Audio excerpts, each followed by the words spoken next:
If you had to guess right now which drink is quietly the hardest on your kidneys, would you guess correctly? Most people wouldn't. It's not soda, it's not even alcohol. It's a drink a lot of health-conscious people reach for specifically because they think it's the responsible choice. And by the end of this video, you'll know exactly where it actually stands. More importantly, you'll know which 8 drinks are genuinely worth building into your routine, why each one earns its place, and who should pump the brakes on 1 or 2 of them. Stick around because number 6 on this list surprises almost everyone the first time they hear it. Your knees complain when you take the stairs too fast. Your back complains after a long car ride. But your kidneys can be under quiet, cumulative stress for years. Filtering, balancing, cleaning your blood around the clock, 24 hours a day, without ever sending you a clear signal that anything is off. That's part of why so many people only start paying attention after a routine blood test comes back with a number their doctor circles and asks about, or after watching a parent, a spouse, or a close friend go through dialysis 3 times a week, and thinking, quietly, I don't want that to be me. Kidney health isn't a switch that flips overnight, and it isn't something you either have or don't have. It's something that responds, gradually and meaningfully, to the small choices you repeat every single day. And of all those daily choices, what you drink might be the single easiest lever to pull, because unlike a full diet overhaul or a new exercise routine, it doesn't require willpower so much as it requires knowing which glass to reach for. That's exactly what we're going to walk through together. 8 everyday drinks, what each one actually does, why it earns its place on this list, and a few honest cautions along the way so you're getting the full picture, not just a highlight reel dressed up. No miracle claims, no single cure-all drink. Just a clear, practical rundown you can actually use starting today. Let's get into it. Every conversation about kidney-friendly drinks has to start with plain water, because your kidneys are, at their core, a filtration system, and filters work better with adequate flow moving through them. Think about a coffee filter that's never rinsed versus one that gets a steady stream running through it. The second one simply does its job more efficiently. Your kidneys work something like that, 24 hours a day, pulling waste products, excess minerals, and metabolic byproducts out of your bloodstream and routing them out of your body. Water helps that process run smoothly, helps prevent the buildup of concentrated urine that contributes to kidney stones, and supports healthy blood pressure, which matters enormously, since high blood pressure is one of the leading causes of gradual kidney damage over time, right alongside diabetes. Almost nobody realizes that thirst is actually a lagging indicator, not a leading one. By the time you feel thirsty, you're often already mildly dehydrated.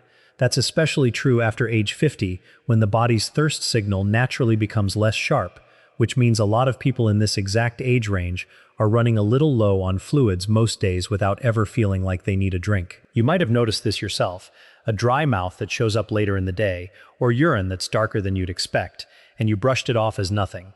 It usually is nothing serious in the moment, but it's also a signal worth listening to rather than ignoring out of habit. Here's where it gets interesting. You don't need to force down 8 glasses of water on some rigid schedule for this to work. A simple, low-effort habit, keeping a glass or bottle within eyesight on your desk, your kitchen counter, or your nightstand, and sipping through the day rather than waiting to feel parched, does more for kidney support than almost anything else on this list, precisely because it's sustainable. The goal isn't a dramatic new routine, it's removing the friction between you and the next sip. Now here's an important caution, and it's one your doctor is genuinely best positioned to guide you on. If you've already been diagnosed with chronic kidney disease, just drink more water isn't automatically the right advice for you, and it's worth saying that plainly rather than glossing over it. In more advanced kidney disease, fluid needs can actually go down, not up, because struggling kidneys may not clear excess fluid as efficiently as healthy ones do, and too much fluid can become its own problem. This is exactly the kind of detail where a quick, specific conversation with your healthcare provider about your personal fluid target matters far more than any general rule you'll hear in a video like this one, and it's a conversation worth having at your next appointment if you haven't already. It's also worth mentioning what enough water actually looks like for most healthy adults, since so many people carry around an old, oversimplified rule in their heads and never question it. The classic 8 glasses a day guideline is a reasonable starting point, but a simple, practical way to gauge it without overthinking. Pale yellow urine generally suggests you're well hydrated, while consistently dark urine is often your body's way of asking for more fluid. It's not a perfect measure, and certain medications and vitamins can affect color too, but it's a far more personalized guide than any fixed daily number could ever be. But here's what most people don't know about lemon water. It isn't just a flavor trick to make plain water more appealing, though it does do that, and for a lot of people that's reason enough to start. Lemons are rich in citrate, and citrate has been studied for its role in helping prevent certain common types of kidney stones by binding to calcium in urine in a way that makes stone formation less likely to get started in the first place. If you've ever passed a kidney stone or watched someone you love go through one, you already know it's not something you'd wish on anyone. And something as simple as squeezing fresh lemon into your water once or twice a day is a low-risk, low-cost habit that a lot of people already enjoy without ever knowing there was real reasoning behind the folk wisdom their grandmothers swore by. Cranberry juice carries a similar grandmother's advice, actually backed by evidence reputation, though the story is a little more specific than most people assume. Cranberries contain natural compounds that may help prevent certain bacteria from sticking to the walls of the urinary tract, which is part of why cranberry juice has long been associated with urinary tract health rather than kidney filtration directly.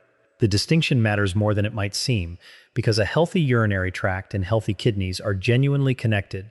Untreated urinary infections can, in some cases, travel upward through the urinary system and become a kidney concern, particularly in older adults, where infections can sometimes present less obviously than they do in younger people. There's one detail most people miss when they reach for cranberry juice at the grocery store, though. The cranberry juice cocktail sold in most aisles is loaded with added sugar, sometimes more sugar per serving than a soft drink, which works directly against the very goal you're going for. Unsweetened or lightly sweetened cranberry juice, taken in modest amounts, a small glass rather than a large one, and not as your only fluid of the day, is the version actually worth reaching for. If the taste is too tart on its own, diluting it with a little water or sparkling water is a perfectly reasonable way to make it more enjoyable without adding sugar back in. This is a good place for that natural talk to your doctor moment, because if you're on blood thinners like warfarin, cranberry juice in large, regular amounts can interact with your medication and affect how it works in your system. That's not a reason to avoid cranberry juice entirely, and it's certainly not a reason to panic if you already drink it. It's simply a reason to mention it at your next appointment if you drink it regularly, so your provider has the full picture of what's going into your body alongside your prescriptions. Almost everyone has heard of green tea as a general healthy drink, the kind of thing that shows up on every wellness list without much explanation of why it's actually there. But here's where it gets interesting specifically for kidney and blood pressure support. Hibiscus tea has been studied for its potential to modestly support healthy blood pressure levels that are already within a normal range, and blood pressure is directly tied to kidney health in a way that's worth slowing down on for a moment. Your kidneys contain an extraordinarily dense network of small blood vessels, almost like a fine mesh, and that mesh is sensitive to pressure changes over time. Sustained high pressure can gradually wear on those delicate vessels, the same way constant high water pressure wears on old plumbing. A cup of hibiscus tea, hot or iced, unsweetened, brewed from the deep red dried flowers, is a pleasant, tart, low-effort addition that a lot of people genuinely enjoy once they try it, especially as a satisfying afternoon alternative to something sweeter. Green tea brings its own contribution through antioxidant compounds called catechins, which researchers have studied in connection with reduced oxidative stress in the body. Oxidative stress is essentially wear and tear at the cellular level, a natural byproduct of simply being alive and metabolizing energy every day, and it's one of the underlying processes involved in gradual, age-related decline across many organs, kidneys included. That doesn't mean green tea reverses aging or undoes damage. What the research points to is a modest, supportive role, and modest, supportive roles are exactly what this whole list is built around. Green tea in moderate amounts, say 1 to 3 cups a day, fits comfortably into a kidney-supportive routine for most healthy adults, and it has the added benefit of being widely available, inexpensive, and easy to prepare almost anywhere. There's one detail most people miss, though, and it's worth pausing on rather than skipping past. Both hibiscus tea and green tea, like most teas, contain naturally occurring oxalates in modest amounts. For the average person without a history of kidney stones, this genuinely isn't a concern worth losing sleep over. But if you have a personal history of calcium oxalate kidney stones, the most common type, it's worth a conversation with your doctor about how much and how often makes sense specifically for you. This is exactly the kind of individualized detail that generic top 8 drinks advice, including this video, simply can't account for on its own, which is precisely why that conversation matters. It's also worth noting that both of these teas are naturally caffeine adjacent. Green tea contains a modest amount of caffeine, generally less than coffee, while hibiscus tea is naturally caffeine-free, which makes it a pleasant option later in the day for anyone who's noticed caffeine affecting their sleep.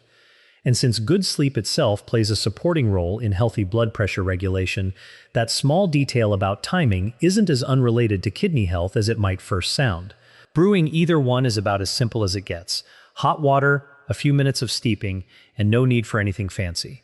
Which is part of why it's such an easy habit to actually stick with long-term, unlike more complicated wellness routines that quietly fall apart after a few weeks. This next one catches almost everyone off guard, and it's the one worth paying closest attention to on this entire list.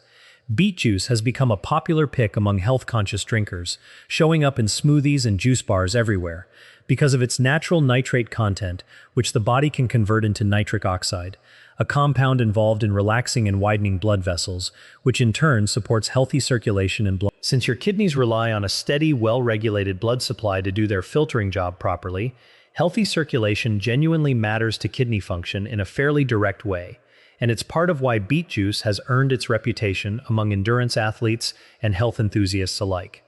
But, and this is the caveat that gets skipped in almost every top drinks for kidneys list you'll find online, which is exactly why it's worth slowing down for here.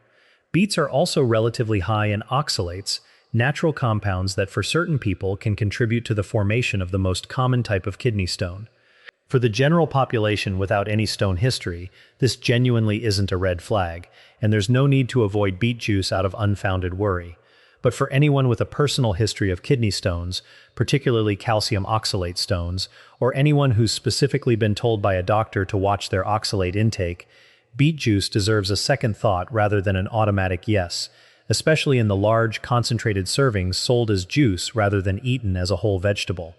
This is precisely the kind of drink where it depends on you is the honest, responsible answer, not a one-size. Ginger tea, by contrast, is a gentler, lower controversy pick, and a nice palate cleanser after that caveat. Ginger has a long history of traditional use for digestive comfort and has been studied more recently for its anti-inflammatory properties, and chronic, low-grade inflammation is one of the background processes researchers associate with gradual kidney strain over time, alongside high blood pressure and elevated blood sugar. A warm cup of ginger tea, made from fresh sliced ginger roots steeped in hot water, especially reached for in place of a sugary soda or an extra cup of caffeinated coffee late in the day, is a simple swap with essentially no meaningful downside for most people.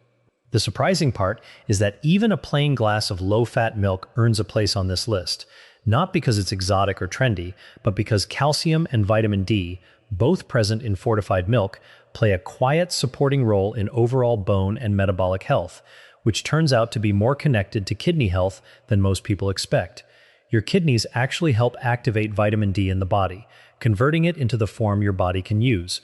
One more example of how these two systems, bones and kidneys, are working together behind the scenes, far more than most of us were ever taught in school. For people managing later-stage kidney disease, dairy and phosphorus intake often need individual adjustment, since struggling kidneys may not clear phosphorus as efficiently, which is again a conversation for your doctor or a registered renal dietitian, rather than a general rule that applies to everyone equally. If dairy doesn't agree with you, or you prefer not to drink it, fortified plant milks can offer a similar calcium and vitamin D contribution. Worth checking the label since fortification levels vary quite a bit between brands. What researchers found next was unexpected to a lot of people the first time they hear it. It's not really about finding one miracle drink, and if you came into this video hoping for a single silver bullet answer, this is the moment that reframes the whole thing. It's about pattern, repeated quietly, day after day, month after month. Someone who swaps a daily sugary soda for water with lemon, adds an occasional cup of hibiscus or green tea, stays consistently and gently hydrated through the day, and pays a little more attention to portion size with something like beet juice, is doing more for long-term kidney support than someone chasing a single superfood drink once in a while everything else in their routine stays exactly the same. Consistency, in unremarkable daily choices repeated without much fanfare, is the real engine behind this whole list. Not any one drink working alone. So if you're taking just one thing away from today, let it be this.